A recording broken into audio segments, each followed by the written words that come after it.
Hey, what's up guys? Welcome back, and today we're going to do One Piece chapter 1074 review. Let's get into it. The title of this chapter, Mark III. Starting off the cover page, we see Judge, Queen, and Caesar just brawling, and the title states that they're brawling to be the number 2 scientist, and it's interesting that they actually care that much who is the number 2 scientist, and they just let the number 1 be Vegapunk, right? Like, I feel like they know they can't compete for that top scientist spot, so they're just like, alright, we got number 2, you know what I'm saying? So, it was pretty fun to see that they all really don't get along at the end of the day. Starting off with the chapter, we open with a battle between CP0 and the Pacifista. We actually see that this Pacifista has a new design, and it is called the Mark III Pacifista. And this Pacifista turns out to have some kind of new ability called the Bubble Shield. And obviously this is reminiscent of Kuma's ability of creating these bubbles. However, these bubbles look a little bit different, and they remind me of the bubbles that we saw on Sabaody, where these bubbles were able to wrap around the ship, wrap around people's bodies, and actually were very, very strong. So it actually makes sense if Vegapunk modeled his technology after that. Another theory I have on what this could be is, let's say instead of giving these Pacifista the green blood, they gave some lesser version of that green blood, where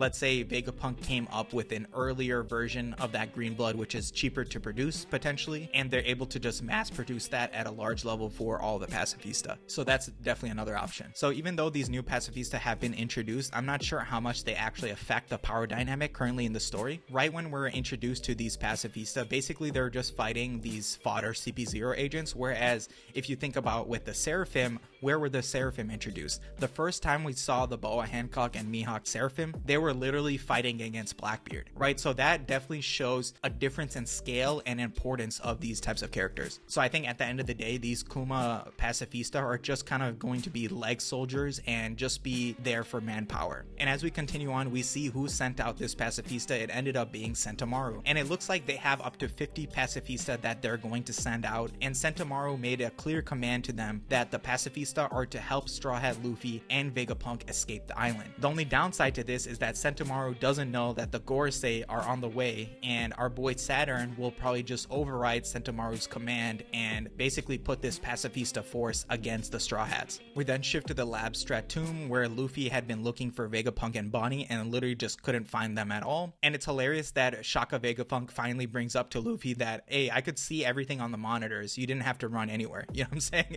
And he ended up finding Bonnie, so he knows that Bonnie is in that room with Kuma's memories. And now finally we see the entire Straw Hat crew together as Brooks, Stussy, and Zoro pull up in their new futuristic outfits. And honestly, dude, Zoro looks badass here, right? That coat, the way his sword is set up on his back, like, Zoro looks wild here, man. I would not want to fight Zoro in this outfit right now, you know what I'm saying? And as we appreciate Zoro's new style, Shaka continues on stating what failures have happened thus far. And the first and most important disaster so far is that the stellar body has disappeared. The second is that they have no control of the Frontier Dome. And the last part is that they're actually trapped in the Frontier Dome, because if they try to leave, the lasers will basically fry them up. And so what I think Oda is trying to do here is he's trying to set up one of the Vegapunks to end up betraying the Straw Hats for sure, and it is clearly narrowing down to definitely 2 of the Vegapunks. It is either Shaka or Lilith Vegapunk, and even in this scene right here with everyone in the lab, we don't even see Lilith Vegapunk, right?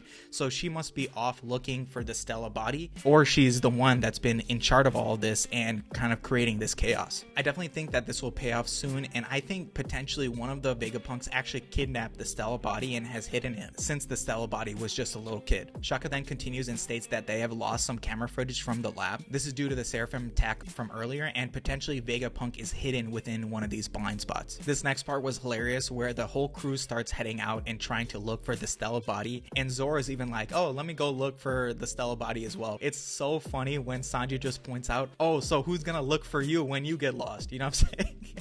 I'm like, they finally prevented like that gag from always happening. Zoro always goes off on his own and ends up getting lost, and you know, they end up having to find him later. That then left Luffy and Zoro in charge of watching Lucci and Kaku. Zoro then reminisces about Water 7 when they fought Lucci and Kaku for the first time, and he even remembers Iceberg and was wondering how Iceberg is doing. So that's actually interesting that Iceberg might be potentially brought back into the story later on. Now in the lab interior in the power room, we see what happened between Bonnie and Vegapunk, and it seems that Bonnie actually threw Vegapunk out of the Paw Room so that she would just have access to the memories. Bonnie ends up inside of one of Kuma's memories as a child, where he's just sitting there in a field, and it seems that Kuma might have been a slave to the Celestial Dragons and tried to escape, and they came after him and ended up beating the crap out of him, basically. This ended up being too much for Bonnie, and she actually ended up falling out of the memory because she couldn't handle it. So this backstory of Kuma is actually pretty interesting. If Kuma actually started off as a slave to the Celestial Dragons, I wonder how he was able to become a king of a kingdom and rule a kingdom after this point, right? So how did he actually end up escaping in the first place? And it really is super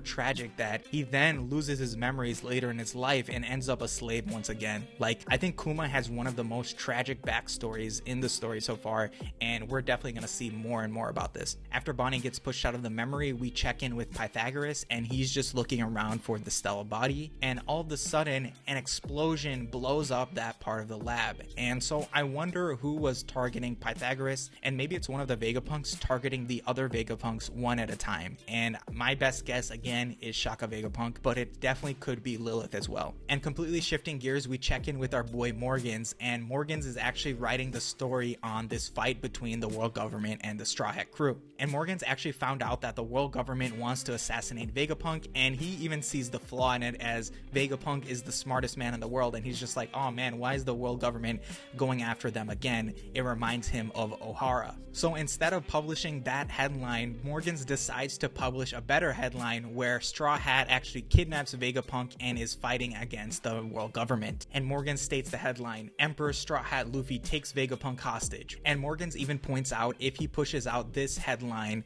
the world government will actually appreciate it a little bit, right? So he's gonna still be in good favor with the world government and still be able to operate in his little gray space. And immediately after Morgans puts it out there, we hear a rebuttal from our girl Vivi. Vivi ends up being on Morgan's ship somehow, and Vivi's just like, yo, the Straw Hats would never do that. You know what I'm saying? Luffy would never do that. Why would he kidnap Vegapunk? You know what I'm saying? That makes no sense. And Morgans is like, yeah, little girl, you don't know anything about the news. The news is about entertainment. It's not about truth or lies. It's just about keeping the reader engaged. You know what I'm saying? And it also turns out that Wapol is here with Vivi as well. And it's weird because we obviously know the relationship between Wapol and Vivi and how Wapol like ended up slapping her when she was a child. And so they have a little bit of a weird contentious relationship from back in the past, but it seems like Wapol actually likes Vivi now and is trying to protect her. So it's actually a very interesting dynamic between them now. And I'm also thinking that since Wapol can just like eat other characters completely, I'm guessing the way they got out of Mary Joa is that Vivi hid inside of Wapol's mouth temporarily and they all escaped on Morgan's flying ship. So I wonder what's going to happen once Morgans puts out this news and if any other characters are going to react and join this battle. Something interesting I want to point out about how Vivi ended up on Morgan's ship is that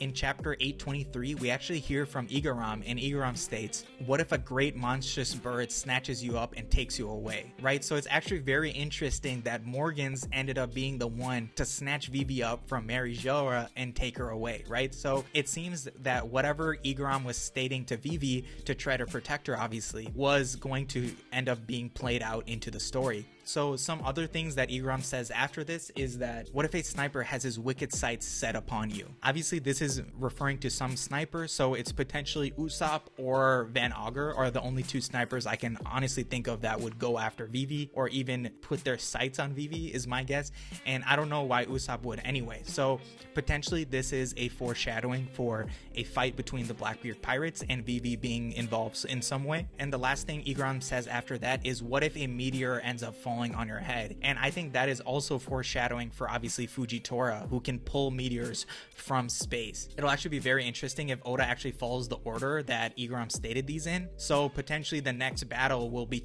between the Straw Hats and the Blackbeard pirates, and then after that we'll finally fight the world government and the Marines. So potentially that's how Oda is setting up the story going forward, and I'm super hyped about what's going to happen next. This chapter was mostly kind of like information and setup chapter. Let me know what you guys think in the comments down below, and that's all I got.